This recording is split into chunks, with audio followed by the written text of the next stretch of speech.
Hello and welcome to episode 26 with Comics with Stevey D. And this Stevey D has been out in the field hunting down comic books this week in Bourbon and Leesburg, Missouri off of historic Route 66. And I came up with a few really good ones. Zorro number 1 from 1990, cover art by Mario Capaldi. A literary fictional character created in 1919 by Johnson McClure, a masked vigilante who defends the common people in the pueblo of Los Angeles. He has all the trademarks of a superhero: the mask, the cape, great with a sword. You can see how he can easily make the transition from Pulp Fiction to comics. This is a terrific cover. Color, balance, landscape, sky, sun, and clouds. This book presents beautifully.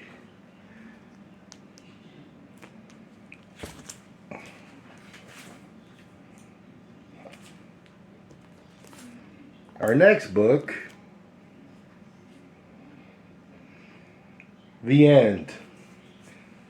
Let's talk about this cover. Marvel The End, 1 of 6 from 2003. Cover art by Jim Starlin. I can't imagine the time it took to draw this very busy cover featuring the villain Thanos and everybody else you can think of. Yet somehow it still works for me. Busy covers can get too busy, but he managed to pull this one off.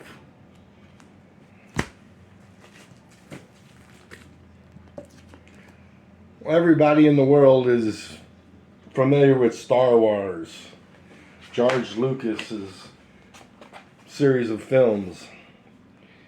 Here's a great monster type cover from Dark Horse Comics.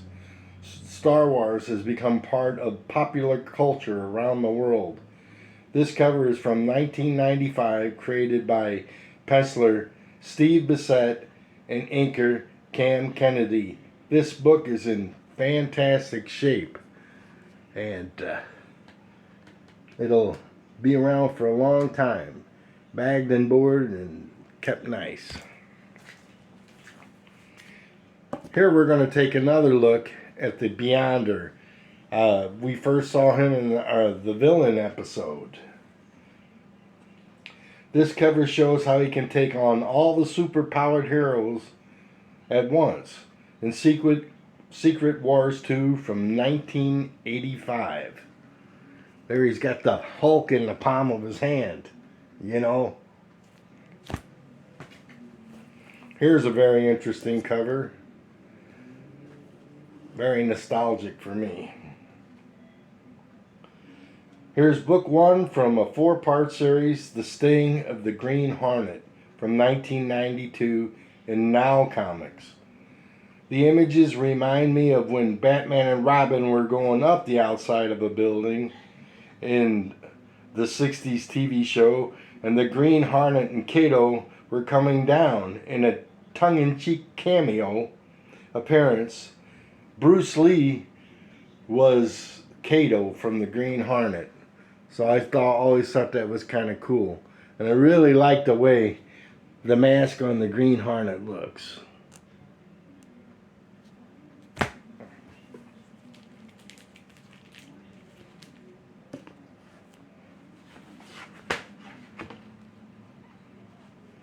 Here are a few first issues I found on my comic book hunts. Joni Thunder, aka Thunderbolt from 1985. It's the origin story. And origin stories are key issues. Ones you want to find and collect because someone else might want to find and collect it from you. You can trade. You can see what happens. Justice League Task Force number 1 from 1994. Cool cover with Martian Manhunter, the Flash, and the Black Canary. Decorate this Sal Voluto cover. It's kind of a busy cover too.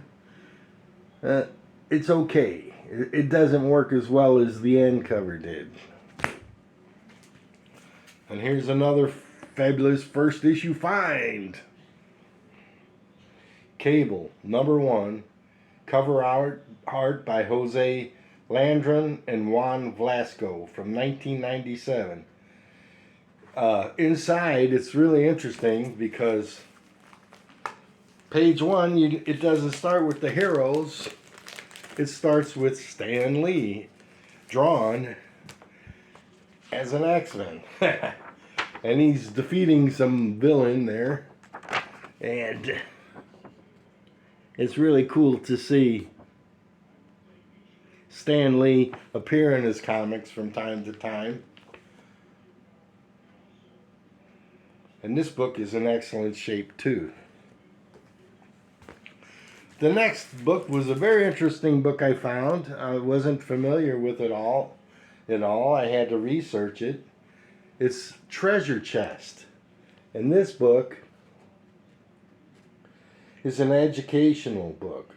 It has several stories from various artists, how to do pages, like on archery in this particular one-page joke comics, and a religious story. Various artists drawing in different styles.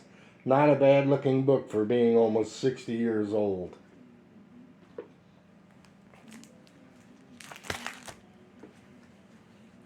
The next two books are Punisher War Journals. Okay? The first one is from 1988. And the next one is from 2006. You can see how the comic book's art style had changed so much. And what's interesting about this war journal is the Punisher's being arrested in Times Square, and you get all the giant TV sets, and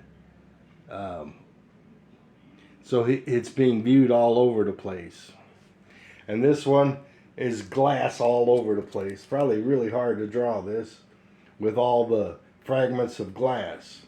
So artistic ability is always an important factor in what draws me to comic books.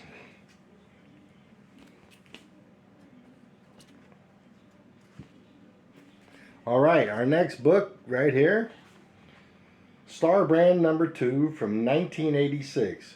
Cover art by John Romita and Al Williamson. Star Brand has the ability to generate powerful energy blasts capable of destroying planets. Good thing he's a good guy. And what's neat about this is the way they drew him underwater, coming down from a vessel, and all the bubbles and the ship, up the bottom of the ship, and it's a cool cover.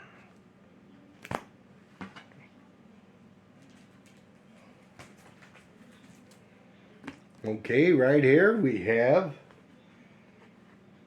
DC World's Finest Comics, issue 309 from 1984, starring Superman and Batman. This Kurt Busiek, one of my favorite writers of stories, has a villain, Quantum, who can take on Batman and Superman at the same time.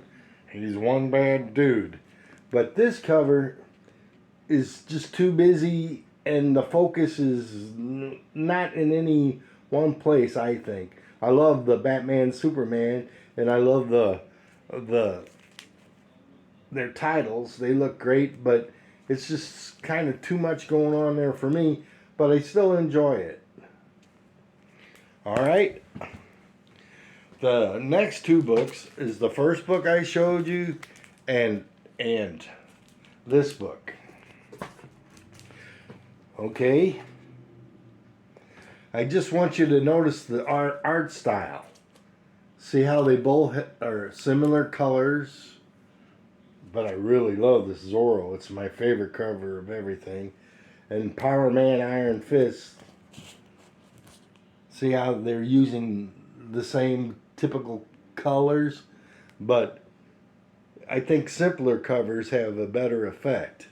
So I'm gonna put Zorro back up there because I really love the clouds and the sun and the sword and the hero.